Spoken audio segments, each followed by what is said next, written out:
A Consumação da Era e a Volta do Senhor, por Ron Kangas, volume 2018, número 1, primavera de 2023. É um Deus de propósito, que tem uma vontade segundo o seu beneplácito. F19. Em Efésios 3:11, o apóstolo Paulo fala do propósito eterno que fez em Cristo Jesus, nosso Senhor. O propósito eterno, o propósito das eras, é o plano eterno que Deus estabeleceu na eternidade passada. O propósito eterno de Deus e a sua obra na eternidade passada, quanto à santidade e à filiação, 1:4-5, cumprem-se no tempo. Entre os dois extremos da eternidade passada e eternidade futura, há um longo intervalo, que é a ponte do tempo.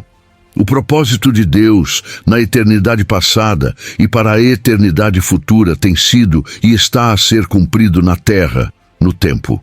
Segundo a Bíblia, como se vê de Gênesis 1 a Apocalipse 22, há 4 eras, dispensações, na ponte do tempo. Essas eras são a dispensação dos patriarcas, de Adão a Moisés, a dispensação da lei, de Moisés à primeira vinda do Senhor Jesus, a dispensação da graça, da ressurreição e ascensão de Cristo até ao seu regresso, e a dispensação da justiça, a manifestação do reino de Deus por 1000 anos. Para entendermos a expressão consumação da era, precisamos concentrar-nos nos aspectos da terceira era, a era presente, a era da igreja, a era da graça, do mistério e da fé.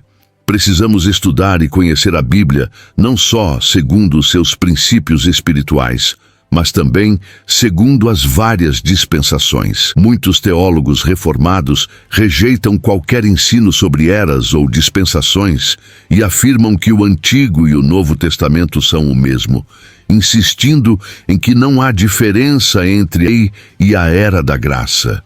Contudo, segundo as Escrituras, Deus trata o seu povo de maneiras diferentes. Na era da lei, Deus tratou o seu povo segundo a lei. E na era presente, a era da graça, Deus trata o seu povo remido e regenerado segundo a graça, mediante a fé. A definição teológica comum descreve graça como favor imerecido. A graça de Deus, o seu favor, é recebida por aqueles que não a mereciam. Esta definição é correta quando aplicada a certos versículos do Novo Testamento, como Romanos 5:2 e Efésios 2:8. Porém, não é aplicável a muitos outros versículos. Versículos que falam de experiência espiritual, não meramente de favor imerecido. Nesses casos, tal definição é superficial, infantil e imatura. A graça veio por meio de Jesus Cristo, João 1:17, e da sua plenitude todos nós recebemos, e graça sobre graça. 20:16. Terá sido o favor imerecido que veio por meio de Cristo? Estamos a receber graça como nada mais do que favor imerecido sobre favor imerecido? Certamente que não. Em 1 Coríntios 15:10, Paulo testemunha: pela graça de Deus sou o que sou, e a sua graça para comigo não se tornou vã. Antes, trabalhei mais do que todos eles. Todavia, não eu, mas a graça de Deus, não simplesmente favor imerecido, estava com Paulo, e por essa graça, Paulo era o que era. Depois de Paulo ter rogado ao Senhor 3 vezes que afastasse o espinho na carne, segundo 12:8, o Senhor disse: a minha graça te basta, porque o meu poder se aperfeiçoa na fraqueza. 29. Terá sido o favor imerecido de Deus que bastou para o sofrimento de Paulo por causa de um espinho na carne. Verso 7. Claro que não. Foi o próprio Cristo como graça. João 1:14. Toda a Bíblia termina com graça. O último versículo diz: a graça do Senhor Jesus seja com todos os santos. Amém. AP 22:21. Como poderia algum filho regenerado de Deus afirmar que a palavra final de Deus é: o favor imerecido do Senhor Jesus seja com todos os santos? A era da graça em que agora vivemos é muito mais do que uma era de favor imerecido. A graça de Deus é um assunto de imensa significância, João 1:14, 16, 17, F 2:7. É a maior verdade e a revelação mais elevada na economia de Deus, isto é, no seu plano e arranjo para cumprir a sua vontade e propósito. Segundo o Novo Testamento, graça refere-se ao que Deus é para nós, para o nosso desfrute. CF 2:12:9. Isto significa que graça é Deus, não em doutrina, mas na nossa experiência. Graça é Deus em Cristo, com tudo o que Ele é, para o nosso suprimento e desfrute. A alegria de Jeová é a vossa força. Nede 8:10. Esta maravilhosa graça de Deus inclui vida, força, consolo, descanso, luz, justiça, santidade, poder e todos os demais atributos divinos que podem ser infundidos em graça. Não é principalmente a obra que Deus faz por nós. Antes, graça é o próprio Deus triuno, dispensado para dentro do nosso ser e experimentado por nós. 2:13-14. O Novo Testamento é uma história da graça de Deus como a encarnação do Deus triuno, na sua trindade divina, processado e consumado, e vivendo em e entre os crentes. A era da graça é também a era do mistério, como indica Apocalipse 10:7.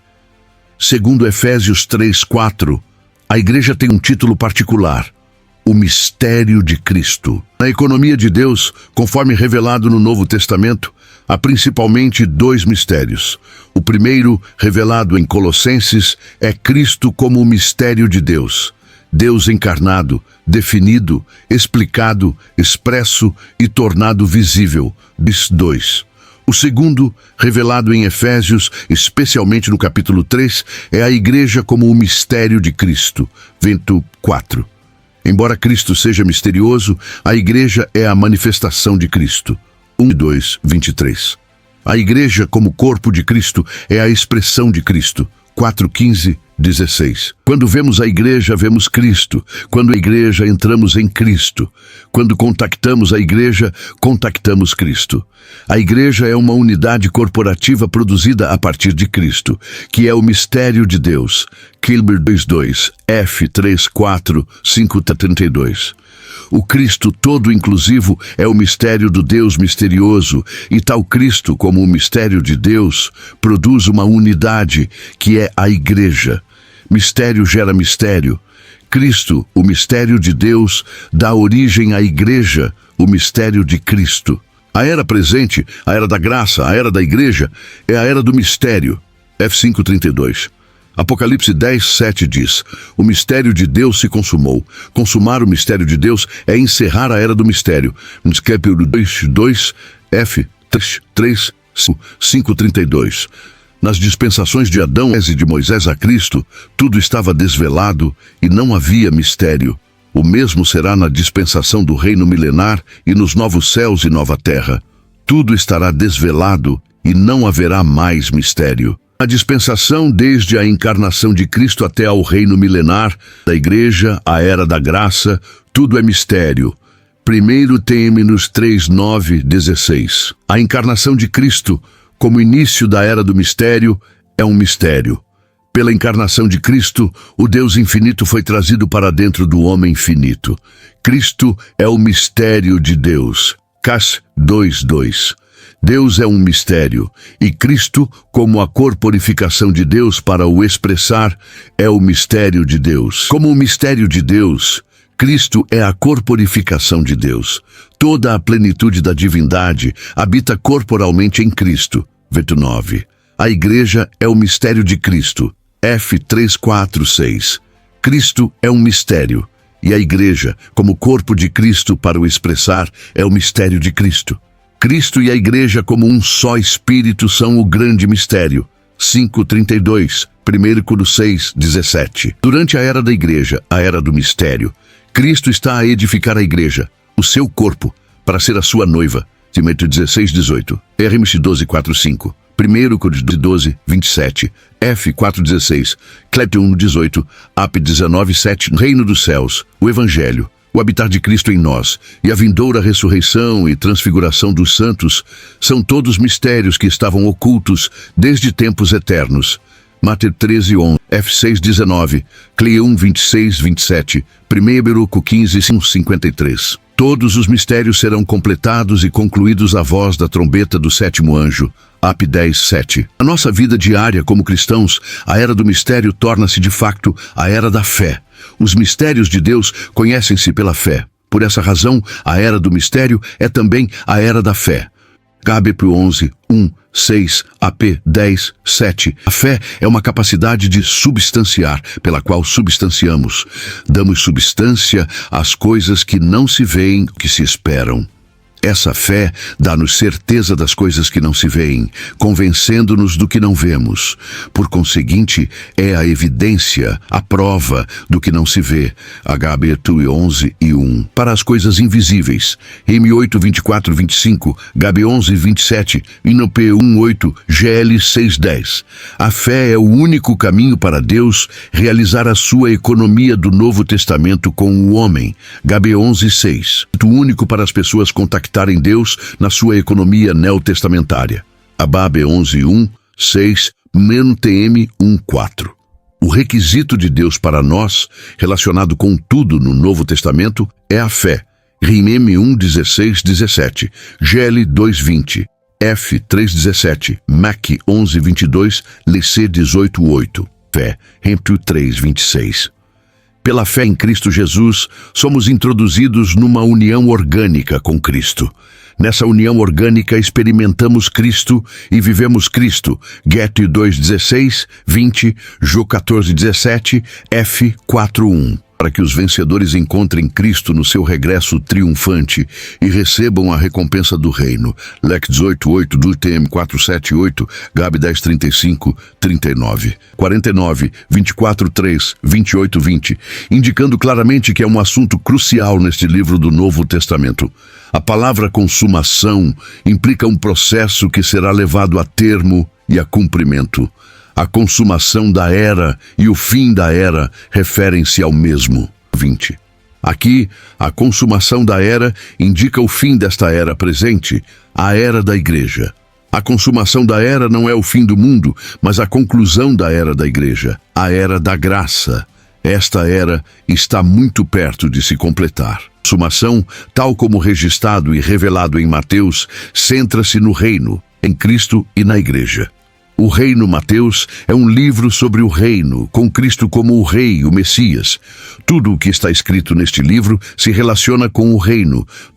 2, 21, 5, 27, 11, 29, 11, DN 44, Josto 33, 5. Como uma secção específica dentro do reino de Deus, o reino dos céus é o governo celestial. O reino de Deus no terceiro céu, onde Deus exerce a sua autoridade sobre tudo o que criou.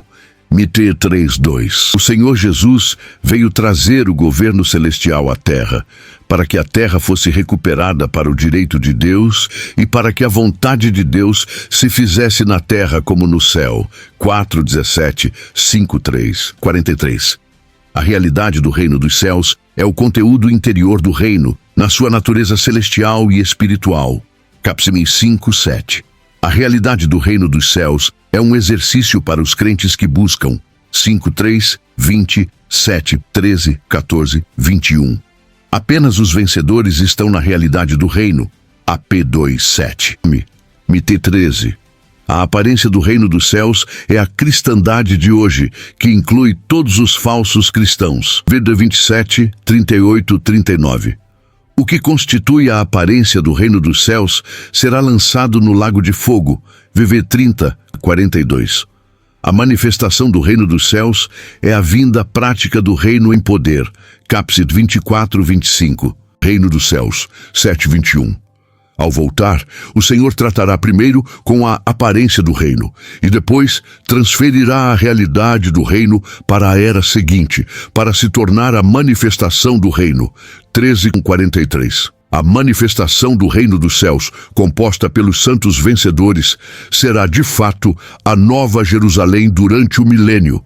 AP 2:7, 3:12. No esplendor do reino, ao passo que os cristãos derrotados sofrerão disciplina nas trevas exteriores. 13:43, 8:12. Deus regenerou-nos com a intenção de nos trazer sob o seu governo celestial. Jó 3:5. Sob este governo, seremos vitoriosos e vencedores. Estaremos na realidade do reino dos céus e entraremos na manifestação do reino dos céus para reinar com o Senhor. 25:23, AP 24:6. Cristo é certo de pontos revelados em Mateus, prova que Jesus é o Rei, o Messias profetizado no Antigo Testamento. 1:17, 2:2, 11:37, 16:13. O homem que traz o domínio de Deus à terra e torna excelente o nome de Deus na terra. Venceu Satanás e toda a oposição para o estabelecimento do reino. 12:40, 26:64. Incrédulos no lago de fogo. Cristo é a luz da vida que brilha na escuridão da morte. 4:12-16. O seu ministério para o reino começa com luz do alto, não com poder terreno. Da sua presença. O Cristo individual é o vinho novo, o Cristo corporativo é o odre novo. 9:17. O vinho é a vida nova que nos alegra e satisfaz. O odre é o recipiente corporativo que contém essa vida. Berina 19. Cristo é aquele que dá descanso. Tomar o seu jugo é tomar a vontade do Pai. 11:28-30. Cristo é maior do que Jonas. 12:39-41. 16:4. A sua morte, sepultura e ressurreição são o grande sinal para uma geração incrédula. Verdade no céu e na terra. 28:18-19. O reino requer autoridade, por isso Mateus enfatiza a ressurreição de Cristo como assunto de autoridade para discipular as nações. Fecho centra-se no reino, em Cristo e na igreja. A consumação da era e a volta. A consumação da era e a volta. O reino, Deus, é o domínio de Deus que desce do céu para que a sua vontade se faça na terra. Para o entender é preciso ver a realidade, a aparência e a manifestação do reino. Volta. Cristo é revelado em Mateus como o Rei Messias, o Filho do Deus vivo e o ungido que cumpre o propósito eterno por meio da morte, ressurreição, ascensão e volta. A consumação da era e a volta. A consumação da era e a volta. A maior profecia foi: edificarei a minha igreja. E a volta. A consumação da era e a volta. A obra da igreja é trazer o reino à terra, exercer a autoridade do céu, lutar espiritualmente e orar, porque sem oração o reino não vem. A oração da igreja é o meio mais eficaz de refrear Satanás. O relâmpago, depois da grande tribulação. A consumação da era e a volta. A consumação da era e a volta, Daniel 9 descreve a 70, da segunda, vem abertamente com o seu exército nupcial. Participar no arrebatamento dos vencedores e escapar à tribulação, é preciso vencer o efeito entorpecedor de uma vida indulgente. Culmina com a manifestação pública do Filho do Homem nas nuvens. Consumação da era e a volta. O chamamento prático do Senhor é perder a vida da alma hoje, negar o eu, tomar a cruz para ganhar a alegria do reino. Quem preserva a alma, como a mulher de Ló, fica envergonhado. A consumação da era e a volta do Senhor, mantendo o sentido e a ordem do original. A consumação da era em Mateus não é o fim do mundo, mas o completar desta era presente, a era da igreja, a era da graça. O processo de consumação, conforme Mateus, concentra-se em 3 eixos: o reino, Cristo e a igreja. A consumação da era e a volta. O reino, Mateus, é o livro do reino, com Cristo como Rei, Messias. Tudo nele se relaciona com o reinado de Deus. Deus, no terceiro céu, que deve descer à terra para que a vontade de Deus se faça aqui como no céu. Jesus veio trazer essa regra celestial à terra. Para entender o reino por completo, é preciso ver os seus 3 aspectos: realidade, conteúdo interior e celestial, CAPS. quando a realidade será exibida no milênio. Hoje vive a realidade, será manifestado com Cristo como Rei no milênio. Os mistérios de Deus só são conhecidos pela fé. Por isso, tudo no Novo Testamento, economia de Deus, contato com Deus, vida cristã, se realiza em fé. A fé é uma capacidade de substanciar. Substância ao que não se vê, espera. É prova do invisível e desloca o nosso olhar do visível para o invisível. Medida de fé. Pensamos com sobriedade e seguimos. A fé é também o requisito divino para que os vencedores encontrem o Senhor no seu regresso e recebam a recompensa do reino. Do homem. Há dois aspectos: o secreto, para os crentes vigilantes antes da tribulação, e o aberto, visível depois da tribulação. O relâmpago assinala o termo da parousia e implica que o Senhor se manifesta como eletricidade divina a atravessar a terra. Então, o reino dos céus será semelhante a 10 virgens que saem ao encontro do noivo. O governo de Deus relaciona-se ao casamento de Cristo. O alvo da economia de Deus é obter uma noiva, a igreja para Cristo. No fim desta era, a noiva, os vencedores, estará pronta e o Senhor virá. 9 primeiras semanas, 7 + 62, já se cumpriram. Há um intervalo entre a 69 e a 70 semana. É a era presente da igreja, da graça e da fé.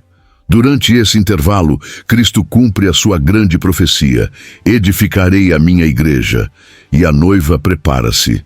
Na 70, os crentes maduros são arrebatados na sua vinda secreta.